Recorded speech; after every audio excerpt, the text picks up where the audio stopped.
que font les gens qui manifestent avec tant d'agressivité en ce moment. Ils font le jeu de l'ennemi. Ce qu'ils font par rapport aux otages, et je le dis, avec leur comportement, ils rallongent le temps de nos frères et de nos sœurs en captivité. Il faut arrêter d'être passif, il faut arrêter de mâcher nos mots. Ces personnes, avec leur façon d'agresser de façon interne le gouvernement élu de l'État d'Israël, le cabinet qui gère cette guerre, ce qu'ils font, la seule chose qu'ils arrivent à faire, c'est de retarder justement le retour de nos frères et de nos sœurs ici en Israël.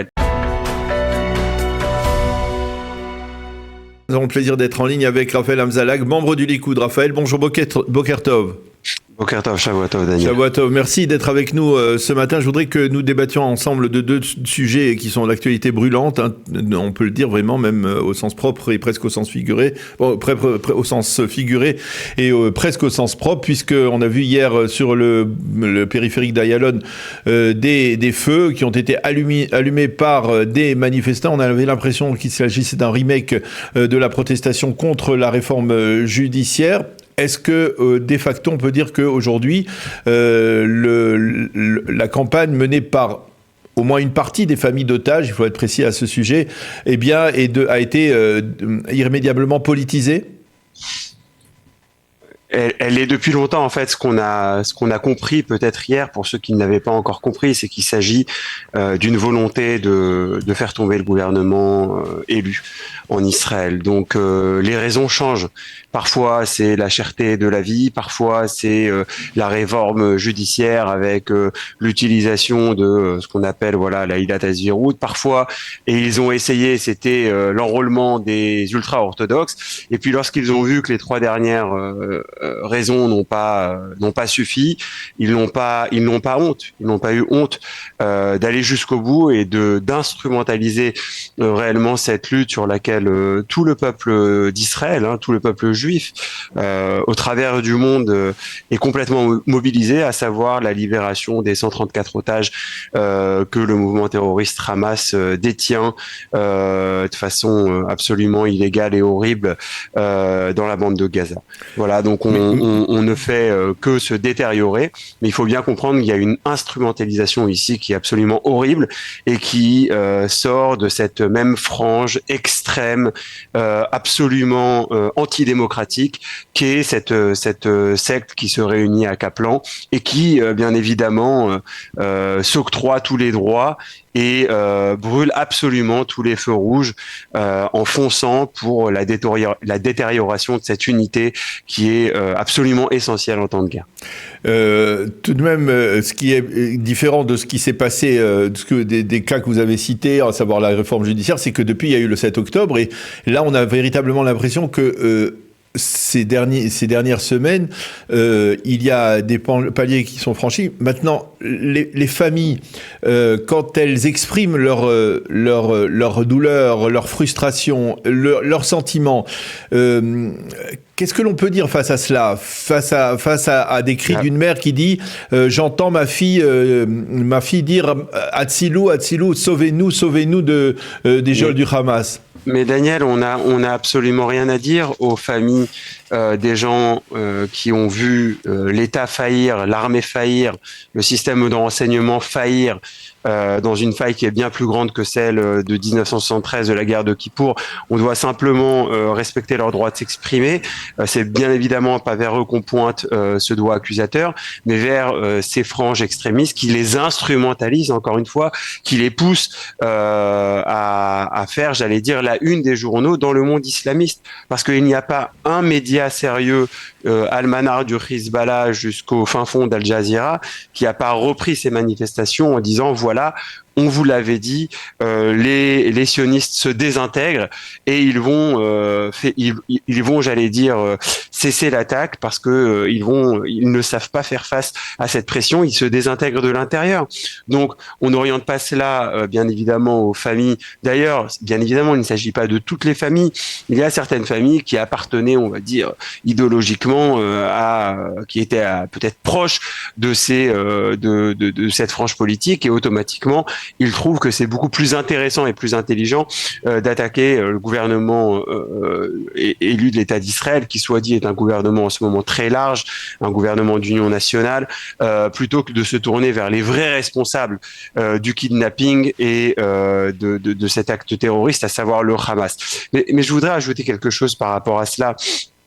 En se faisant, c'est-à-dire en essayant de pointer un doigt accusateur vers le gouvernement élu de l'État d'Israël et vers cette unité, qu'est-ce qu'ils font? Eh bien, ils font exactement, malheureusement, le jeu de nos ennemis, parce que dans cette négociation-là, il faut arrêter de croire à ce qu'on nous raconte. C'est pas Benjamin Netanyahou contre ses familles, etc.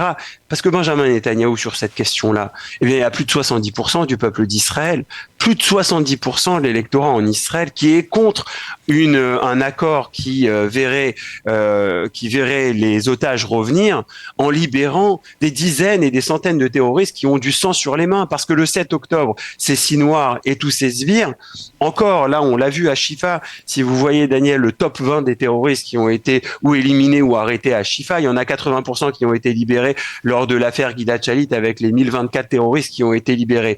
Donc on compte presque 2000 morts, tout compris depuis le début de cette action. En tout cas, on approche les 2000 morts depuis la libération des otages de Shalit, et l'opinion publique israélienne n'est plus favorable à ce genre d'accords, qui sont des accords extrêmement négatifs et qui vont avoir un impact sur le moyen et long terme. Donc, on essaie encore une fois de centraliser cette agression contre le Premier ministre de l'État d'Israël, mais le peuple n'y est pas du tout. C'est-à-dire qu'ils parlent au nom du peuple, ils ont parlé aussi pendant des semaines au nom des familles des otages, et hier il y a déjà eu un démenti du Forum Tikva. Je pense que le public n'est pas dupe, je pense que le peuple d'Israël est contre ce genre d'accords qui sont des accords extrêmement dangereux, et on l'a vu et on est en train de le vivre. Vous avez le sentiment que la presse israélienne, ou les médias en tout cas, se sont mobilisés aux côtés de ce mouvement on veut dire... Absolument, et c'est révoltant. Voilà, sur la 11 hier, il devait y avoir un documentaire sur Dov Shani, ce fameux rabbin mystique qui aurait été le maître du rabbi Lubavitch, mais qui a aussi enseigné à Elie Wiesel. Manitou disait qu'il était 100% génial. Sur Monsieur Chouchani, 100% fou. Comment ? Monsieur Chouchani, oui. Chouchani, c'est ça. 100% génial, 100% fou, et au final ils ont arrêté, ils ont repoussé cela. Pourquoi? Pour nous montrer encore une fois les 400, 500, même 1000 personnes qui bloquaient le périphérique, alors que c'est quelque chose qui est interdit, alors que c'est quelque chose qui a été bien évidemment interdit, avec des charges très lourdes lors des manifestations contre le désengagement contre la Hitnatkut, donc l'expulsion des Juifs de la bande de Gaza. Donc on est, si vous voulez, dans un remake, comme vous l'avez dit, de ce qui s'est passé lors de la réforme judiciaire, et c'est ce que je vous avais dit au micro à plusieurs reprises. Ce n'est pas la réforme judiciaire, c'est la volonté de faire tomber le gouvernement, c'est la volonté d'interdire à la droite le droit de tout gouvernement qui est élu démocratiquement, c'est de pousser son agenda et de l'appliquer. Et sur le chemin, il n'y a rien qui est sacro-saint, rien qui est saint. L'armée, c'est pas saint. Le gouvernement, on peut toucher à tout. Absolument. Alors, pour cela, la Tikchoret, c'est-à-dire les médias israéliens traditionnels, qui perdent carrément en vitesse, ont fait preuve encore une fois d'une incapacité à appliquer, j'allais dire, un tant soit peu de jugement. Et alors, finalement, je pose la question parce que vous le dites vous-même, il y a eu de très graves carences le 7 octobre. Ces carences, que ce soit militaires, sécuritaires ou militaires, civils, etc. Finalement, le responsable suprême de ces carences, c'est Binyamin Netanyahou. Pourquoi finalement, dans un tel contexte, eh bien, on voit que, on va dire, la cohésion nationale au début de la guerre est en train de s'éroder. Pourquoi finalement, dans ce contexte actuel, ne pas faire une sorte de pause et d'essayer d'enclencher rapidement des élections pour créer un gouvernement. On n'a pas envie de faire gagner le Hamas, parce que des élections aujourd'hui, je vous rappelle qu'aux dernières,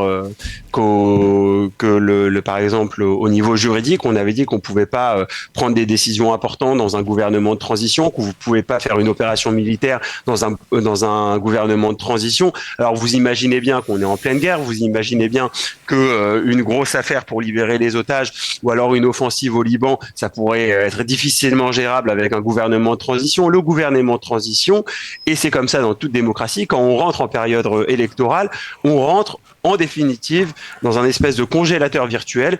On ne peut pas réellement faire avancer des projets, on ne peut pas réellement faire avancer des lois. On est absolument bloqué, on est absolument phagocyté. C'est comme ça partout. Donc il n'y a rien de pire aujourd'hui que des élections en Israël. D'abord, ça va attiser bien évidemment les polarités, parce que c'est le propre des élections dans le débat démocratique. Ensuite, comme si, alors qu'on a besoin d'unité plus que jamais, vous imaginez que ces fous furieux qui n'hésitent pas à pousser des manifestations avec des utilisations qui sont illégales, comme bloquer la circulation, eh bien ils le font en temps de guerre. Alors vous imaginez si demain il y a des élections.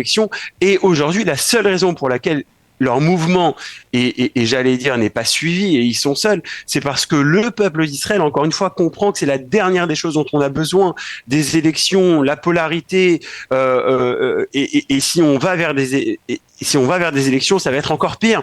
Donc c'est vraiment la dernière des choses dont on a besoin. Ça ferait rien de bien. D'autant plus, Daniel, d'autant plus qu'il faut bel et bien comprendre que dire que le responsable suprême, c'est le Premier ministre, bien évidemment, c'est très simple de dire cela. Mais aujourd'hui, le chef d'état-major, qui est le responsable direct d'abord et avant tout, parce que c'est lui qui devant le cabinet, et c'est lui qui devant le Premier ministre, non seulement n'a pas tenu à temps le Premier ministre de ce qui se passait, mais en plus, ça fait depuis qu'il est en place qu'il ne cesse de dire que le Hamas effectivement n'allait pas lancer une offensive. Il n'y avait même pas un plan d'action qui était prêt pour conquérir la bande de Gaza, même pas un plan d'action dans aucun des tiroirs du ministère de la Défense. Le général de la région sud, qui est le responsable direct de ce qui s'est passé au niveau militaire, et le responsable du renseignement militaire, qui est le responsable direct de cet échec colossal. Les trois sont encore en poste. Alors pourquoi il faudrait changer la seule personne qui de toutes les façons va être changée? Parce que y a un système en Israël qui s'appelle la démocratie, et on va aux urnes en moyenne tous les 2 ans et demi. Donc il faut arrêter de faire le jeu de l'ennemi. Ce que font les gens qui manifestent avec tant d'agressivité en ce moment, ils font le jeu de l'ennemi. Ce qu'ils font par rapport aux otages, et je le dis, ils rallongent. Avec leur comportement, ils rallongent le temps de nos frères et de nos sœurs en captivité. Il faut arrêter d'être passif, il faut arrêter de mâcher nos mots. Ces personnes, avec leur façon d'agresser internement, de façon interne, le gouvernement élu de l'État d'Israël, le cabinet qui gère cette guerre, ce qu'ils font, la seule chose qu'ils arrivent à faire, c'est de retarder justement le retour de nos frères et de nos sœurs ici en Israël. Et cela, pour cela, je leur en veux. Pour cela, je trouve que ce sont des pyromanes, et que la seule raison pour laquelle je n'appelle pas à ce que on les tienne dûment responsables avec une commission d'enquête qui va analyser l'impact de ce qu'ils ont fait avant le 6 octobre et l'impact de ce qu'ils ont fait depuis le 7 octobre, la seule raison pour laquelle je n'appelle pas officiellement à cela, c'est parce qu'on est en guerre, on a besoin d'unité. Donc nous, on a cette responsabilité-là. On a mis tous nos projets politiques de côté. On a fait un gouvernement d'union nationale. On est parti en Milouim. On crée pour la cohésion du peuple. Lorsque de l'autre côté, même lorsqu'ils ont œuvré pour la cohésion du peuple, eh bien, les t-shirts qu'ils distribuaient, ils avaient encore les mêmes logos qui étaient les logos qui ont affaibli Tsahal, qui étaient les logos qui ont attisé la haine au sein du peuple, qui étaient les logos qui ont attaqué la démocratie israélienne. Donc moi, je dis stop, arrêtons de se taire et disons les choses comme elles font. Ces gens-là sont dangereux. Alors ça c'est le premier dossier dont je voulais parler avec vous ce matin. Le second, c'est aussi d'actualité brûlante, c'est ce dossier autour de l'enrôlement des élèves des yeshivot, face à une incapacité, on va dire, de trouver une sorte de modus vivendi ou de plan ou de projet de loi visant à satisfaire, on va dire, à la fois les exigences de la population et à la fois celles des orthodoxes. Eh bien, on a vu que la Cour suprême a décidé de statuer et de bloquer, en fait, de geler même provisoirement, on va dire, l'attribution de budget aux élèves des yeshivot, et on pensait au début que quelque part ça allait rendre furieux les partis orthodoxes et risquer de menacer la vie du gouvernement, la poursuite du gouvernement. C'est probablement pas le cas, affirment les quotidiens ce matin. Les Haredim vont rester au gouvernement au moins pour l'instant.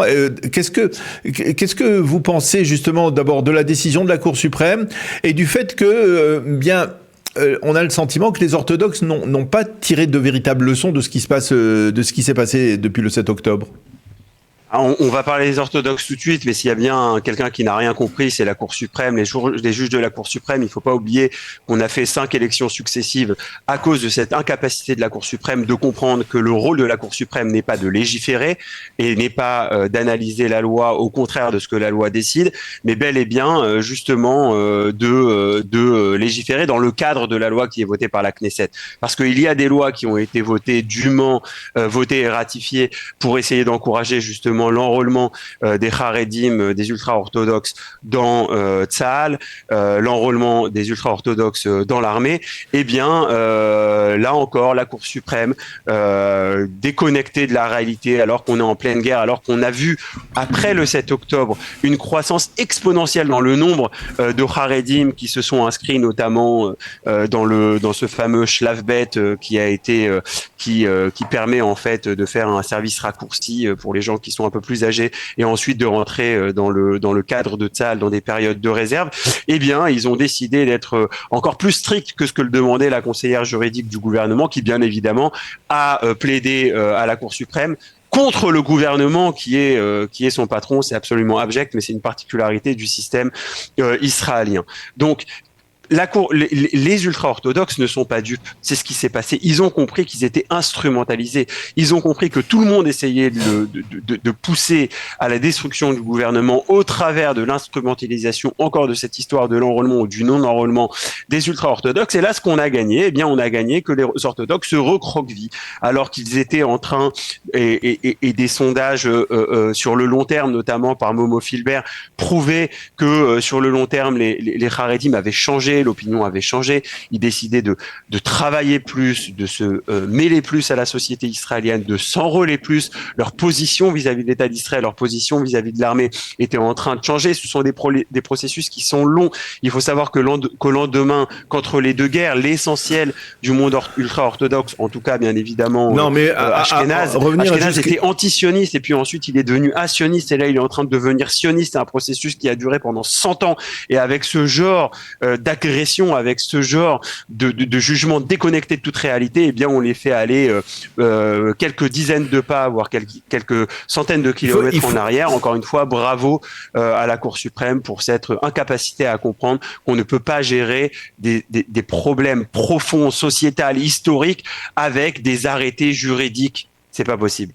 Même si il faut bien avouer qu'il y a une forme de déception, on va dire, quelque part. Parfois, on le voit ces derniers mois, on a pensé effectivement qu'il y avait un changement au moment au début de la guerre. On a senti cet engouement de la part d'une partie du monde orthodoxe, mais finalement, on voit que au niveau des données, un changement, Daniel. Au niveau des données, ça se traduit pas vraiment. Cette facilité avec cet amour avec lesquels les soldats étaient reçus. Écoutez, moi, j'ai été 70 jours en réserve, d'accord, avec la plupart de ces au fin fond de Gaza. Le nombre, lorsqu'on était en bordure, le nombre d'ultra-orthodoxes qui sont venus nous rencontrer, du fin fond des shtetl israéliens, du fin fond de Mea Shearim ou du fin fond de Bnei Brak, pour nous apporter des sous-vêtements, pour nous faire des mais c'est pas ça pour le nous problème. préparer des colis, pour être là, pour se sentir proche de ces forces qui étaient. Ça n'a jamais eu lieu à aucune des campagnes qui étaient là auparavant. Alors c'est important, il fallait mettre de l'huile sur le feu, comme d'habitude. Les kaplanistes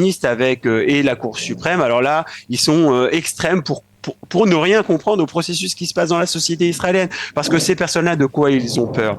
Ils ont peur de perdre leur identité orthodoxe profonde lorsqu'ils se mêleraient à une société israélienne qui est bien évidemment hétérogène et ouverte. Alors, quel est le message ici? Le message ici, c'était de dire, on est capable de vous intégrer dans la société israélienne en préservant vos particularités. Mais à partir du moment où on dit, il faut tout de suite, dans le cadre d'une armée qui est une armée aujourd'hui, bien évidemment, qui a besoin de soldats, qui a besoin de soldats.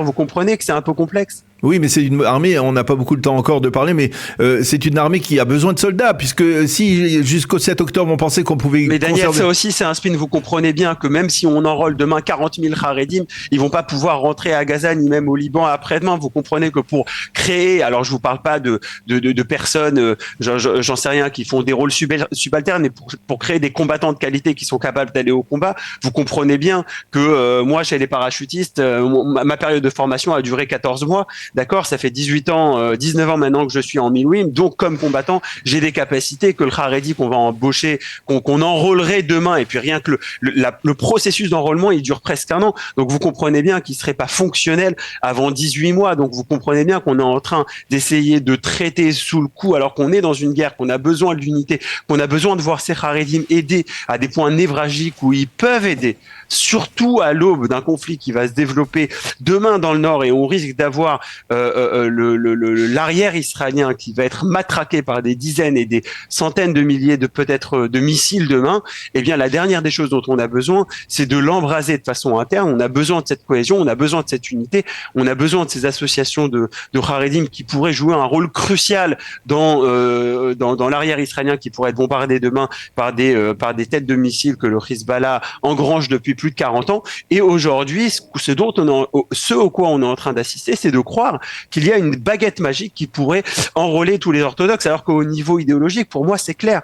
Servir à Tsahal, c'est une mitzvah, et au même titre que je ne vais pas laisser quelqu'un d'autre mettre les téphilines à ma place, je comprends pas pourquoi les Haredim demanderaient à d'autres personnes de faire le service militaire à leur place. C'est absolument abject. Pour moi, les décisionnaires sont clairs. Et on est dans une guerre qui est une mitzvah, qui est un commandement divin, et toute personne doit aller à la guerre lorsqu'il s'agit d'une guerre de ce type-là. Même le Kohen Gadol doit sortir du Saint des Saints, et même le mari, on le sort de sa choupa. Ça, c'est évident, ça c'est au niveau théologique, théorique. Il n'y a pas de problème idéologique. Mais concrètement, ce qu'on est en train de vivre, Daniel, aujourd'hui, c'est pas un réel débat sociétal. Merci. On est en train de créer et de faire face à une crise politique. Tout est politique. Merci beaucoup, merci beaucoup, Raphaël. On a bien compris ce message. Merci beaucoup d'avoir été avec nous ce matin. Bonne journée.